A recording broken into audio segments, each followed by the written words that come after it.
Obro els ulls, quina pura calma, sóc a dins d'una verda balma. És la persiana qui ho fa. Visc, qui sap si viuré demà. Em recordo un pecat antic, tan indefens he estat inic.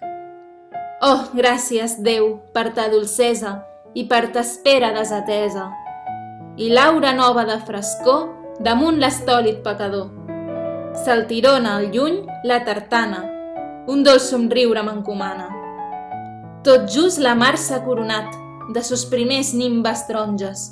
Desapareixo d'un plegat, mos ulls altre cop s'han tancat. La veu que ha dit massa aviat era l'àngel, el ben gemat o la campana de les monges. Benvinguts a la secció de l'assenyament, l'última secció del poemari El cor quiet. Ens trobem amb el primer poema de la secció, Interval. Aquí veiem que es reprèn el tema de la nit. Per tant, el poema es relaciona amb la primera secció de les nits. I no només això. El poeta tracta un tema recurrent, l'insomni entre els dos sons. Recordem que a la secció de les nits hi ha un poema que es titula A mig son, que tracta del mateix, de l'insomni. Allà viu l'insomni amb solitud i neguit. Aquí, però, el jo poètic ja no ho viu amb angoixa, sinó que ho viu tranquil·lament, sense aquest neguit. Com aquell que es desvetlla, mira el rellotge i s'adona plàcidament que encara li queden hores de descans. Per tant, hi veiem una acceptació vital. En la majoria de poemes d'aquesta secció veurem aquesta acceptació. No és coincidència, doncs, que agafi una escena que ja havia utilitzat i que en canviï la sensació de pànic per la de pau. Ho fa per mostrar la maduresa que ha adquirit, encara que continuï patint insomni. Si ens fixem en la mètrica, veiem que és un poema compost per 6 rodolins i una última estrofa de 7 versos, tots octosíl·labs. En aquest poema, a més, veiem que l'habitació ara és un refugi i reconeix tots els sons que escolta. El poema es centra en l'insomni, aquest espai entre les dues foscors, els dos sons. L'insomni es representa pel buit entre els llistons de la persiana i el temps es vincula al verd, a la claror del matí, als primers sons de l'alba, a l'esperança.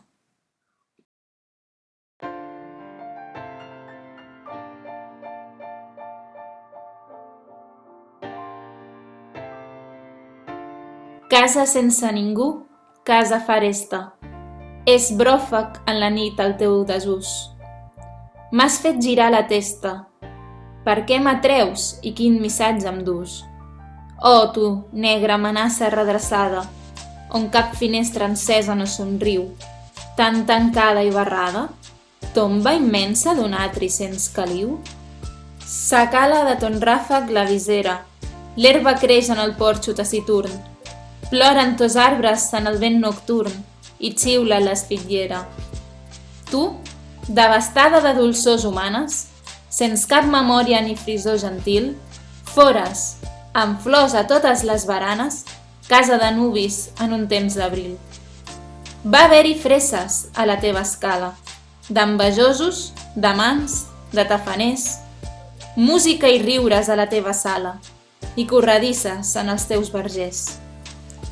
Ran de tos llibres vells la idea nova, damunt la taula el vi de joventut, i en el recer d'endomassada alcova el llit gemegadís del goig agut. Gaudien tus balcons esbatanant-se, tos llums de nit cridaven a l'estrany, però la malfiança passà el forat del pany. Un cortinatge dens on posaria a cada porta per a fer-hi nit, i podria escoltar la gelosia sufocant el glatit. Eren els murs de tanca massa baixos, els finestrals oberts massa arriscats, el dubte dels servents tancar els calaixos, la por dels lladres comandar els reixats.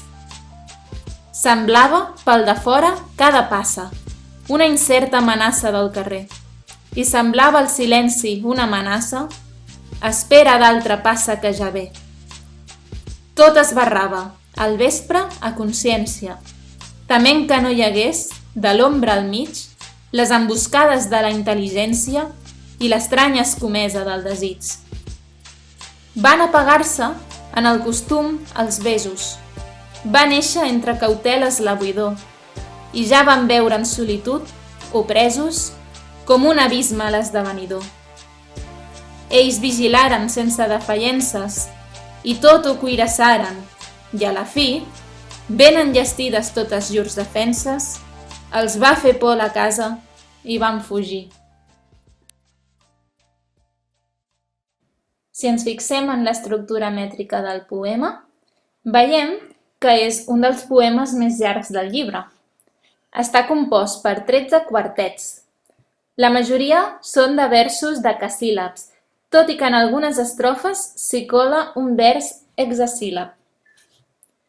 En aquest poema torna a aparèixer el desassossec, la inquietud. El poeta el que fa és descriure una casa abandonada. En ella hi veu una història i ens la vol explicar. Ara la casa està abandonada, però abans, en el seu temps, va ser esplendorosa. Tot el del seu voltant també ha estat abandonat. Per exemple, l'herba que creix en el porxo. A més, també descriu la ruïna moral dels seus habitants. Apareix la solitud durant tot el poema i les imatges que el poeta reprodueix ens fan agafar més sensació i més constància d'un temps passat que va ser magnífic en aquella casa. I ara ja res de tot allò existeix. Tot ha passat, però només queden les 4 parets abandonades.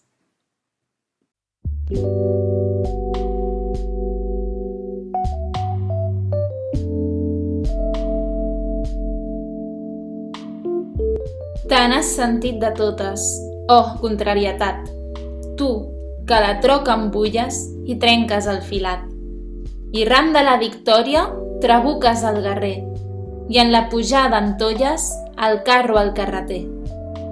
Poses pinassa fina en el camí segur, atures el rellotge quan esperem algú. El vestit nou esquitxes, fas repetir el treball i petges invisible la balladora al ball. Fas ensopegadissa la nostra ambició, fins la virtut rondina sentint el teu corcó. A l'esperança tímida malmenes en esquitx i buides les promeses i aïres el desig. Fan esgarips donzelles, alcen el puny donzells, reneguen els estòlits quan passes vora d'ells. Més jo, que ara em recolzo al fi pendís d'un camp i que somric de sota d'un arbre sense fullam, m'aveso quan arribes a fer-te un poc de lloc i si mos dits et troben, a afalagar-te un poc. Tu has ensenyat la traça a tot allò que viu. Tu dones la durada a qui no t'és esquiu. Tu que potser empallegues un caire mig obrat, agences l'altre caire que havíem oblidat. Ja els ulls no em tempestegen quan ets al davant meu. Oh, fre, saó i estímul, ironia de Déu.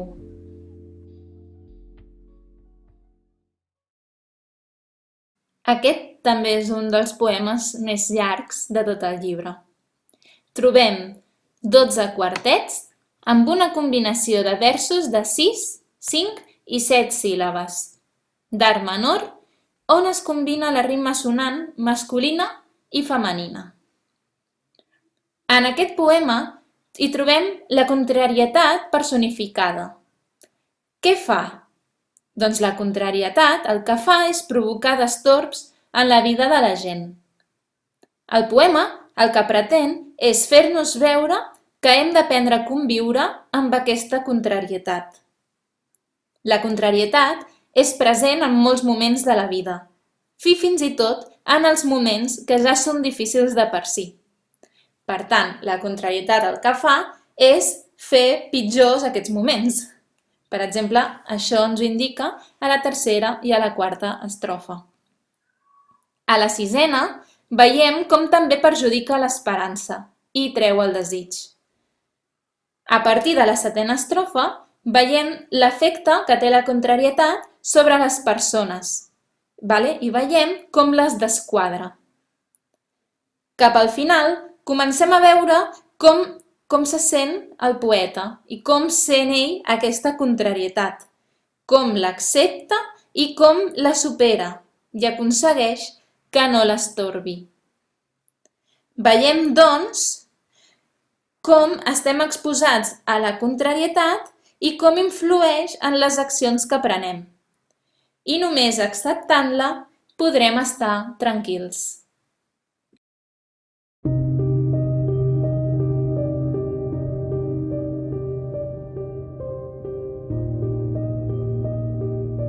Vora la mar hi ha el castell de l'oblit. Jo hi vaig bugant en una nit serena, i cau el doll d'aquesta lluna plena damunt sos dracs i lleons de granit. No hi ha un nom al portal, ni un ca contrit, que reti de sos ulls la humida ofrena. El gran portal vers una nit ens mena, sorda, abismal, petrificada nit. És, però, de vell grat que vers l'errada, angular vaig bugant. L'aura és calmada i em diu de sobte alguna estranya veu.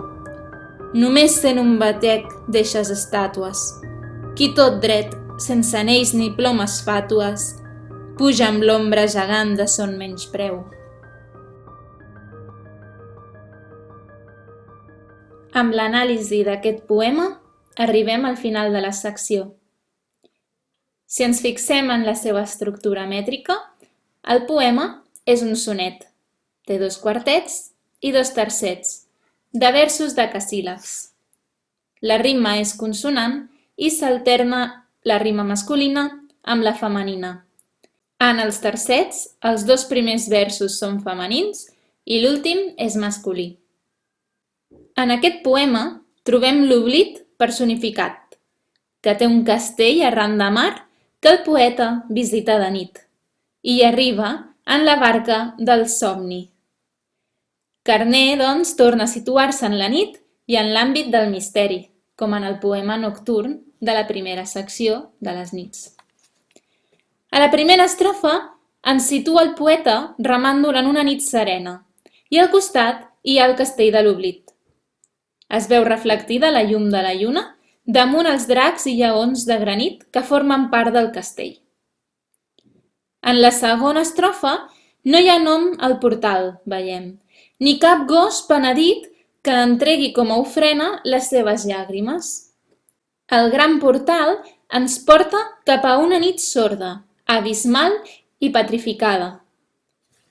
En la tercera estrofa diu que el poeta va voluntàriament remant cap a la badia. En aquest moment, la brisa és suau i de sobte veu una cosa estranya. Només sent el batec d'unes estàtues que sense anells ni plomes presumptuoses va creixent. I això ho veiem a la quarta i última estrofa. Els recursos literaris que trobem en aquest poema són la personificació, per exemple en el batec de les estàtues o la nit sorda, un hiperbàton en el vers 9 i una metàfora en el vers 6, la humida ofrena, que fa referència a unes simples llàgrimes.